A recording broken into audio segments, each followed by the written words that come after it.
Many parents are urging researchers and federal officials to authorize a COVID vaccine for children younger than 12 as the Delta variant rapidly spreads among kids. Clinical trials for young children are underway as Pfizer and Moderna intensify efforts to vaccinate kids and babies as young as 6 months old. Both companies have expanded their COVID studies after facing criticism from the FDA. Now, it's unclear when exactly their shots for children will receive emergency authorization, though. So for more on this topic, let's bring in Jared Hopkins. He's a reporter covering the pharmaceutical industry for the Wall Street Journal. Hey, so this is a very heated topic because, you know, there are parents out there that just cannot wait for their kids to be eligible, and other parents that say, listen, I don't care. This is my kid. I still don't trust the vaccine. Maybe I trust it for me, but I don't know about a child. In your article, you observe a clinical trial on children in Ohio, and there's this sort of nerve-wracking scene, right, where there's a race against time to get the shot in a young child's arm before it expires in the pharmacist's hand. Can you tell us what you witnessed and why time was so crucial? Sure. So the vaccines have about 2 hours when they come out of the freezer. The Pfizer-BioNTech vaccine has to be stored at a cold temperature, and there's about 2 hours when it comes out that researchers have time to prepare it before it expires and either becomes ineffective. And this means that if it's not done on time, that the trial can be delayed or there's other problems that are associated with it. And so at this one particular site, Senders Pediatrics in Ohio, what they do is they remove the vaccine from the freezer, and then they have to transport it across town to a pharmacy, a compounding pharmacy, where their staff pharmacists assemble it. And what they do is they dilute an adult dosage down to a dosage safe enough for kids as young as 6 months old in this trial. And then once that's done, they have to ship it back to Senders Pediatrics, where parents and families who are waiting in exam rooms are ready to be administered with either the vaccine or a placebo. And so all this is happening. I went out there, I watched it. It was actually a rainstorm while it was happening, so there was some added drama, some added tension there.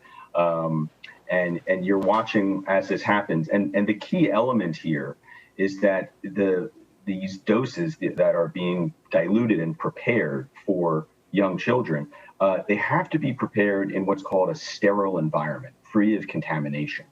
And that's the reason why they have to go off site, because this pediatrician's office just doesn't have the capabilities to do that. Pharmaceutical companies have deep pockets. This seems incredibly cumbersome and prone to waste. You know, you mentioned the thunderstorm. You kind of read my mind, because I was thinking there's all kinds of things that can jam up traffic in a city. Why can't they just create a sterile environment, you know, where the kids are going to be receiving the vaccine? It seems like there should be a better way. Did you ever get an answer as to why they're not doing this in a better way?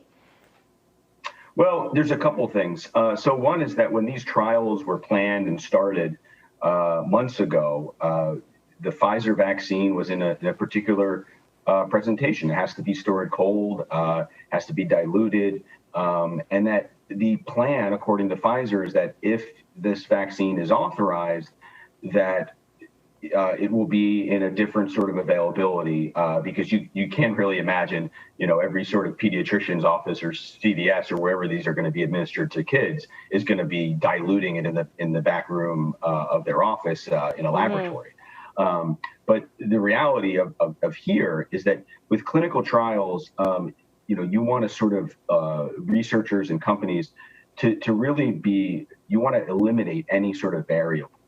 And so for this particular vaccine, they had to dilute it in a way that, you know, you don't have particles in the air coming into something, or so the sterile environment at this pharmacy, it's a special sort of clean room. The pharmacists who prepare the vaccines They're wearing special PPE. They're wearing special gloves. They go into this room that has a special it's called a laboratory hood that removes contamination, from the air. Potentially, the air is cleaned 30 times an hour. So they really do all the stops to get this done.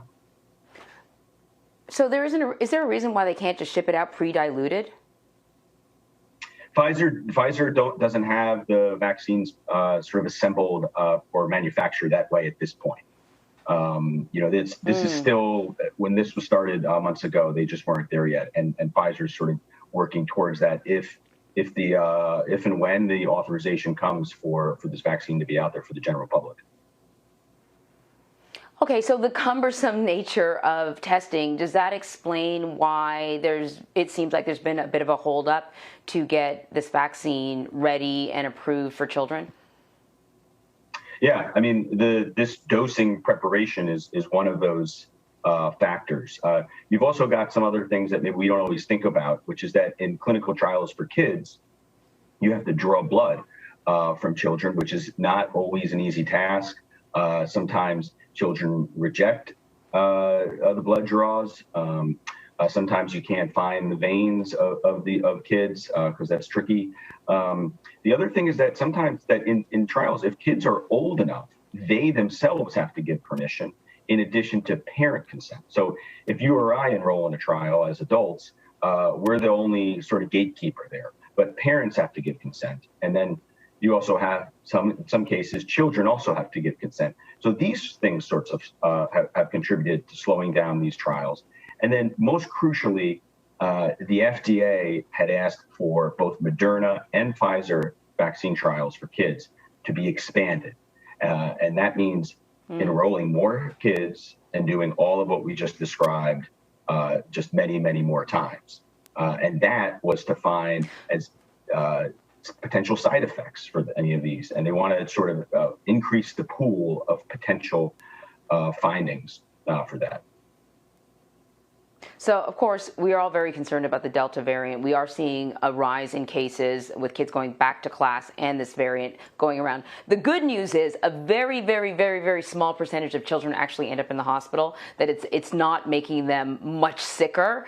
That being said, I'm curious if we're doing it the best way possible here in this country. What's happening in other countries? Well, most countries around the world, or many of them, have cleared vaccines for 12-year-olds and older, just like the U.S. There aren't really too many countries that have gotten to the point where they've cleared vaccines for 12 and under. Israel is one. Israel has authorized vaccines for certain children who have underlying health conditions, or immunocompromised if they're under 12. But a lot of countries are also waiting to see what happens in the U.S., where these trials are predominantly being run from Pfizer and Moderna to see what happens there, waiting for trial results. Jared Hopkins with the Wall Street Journal. Great article. Jared, thank you so much. Thank you.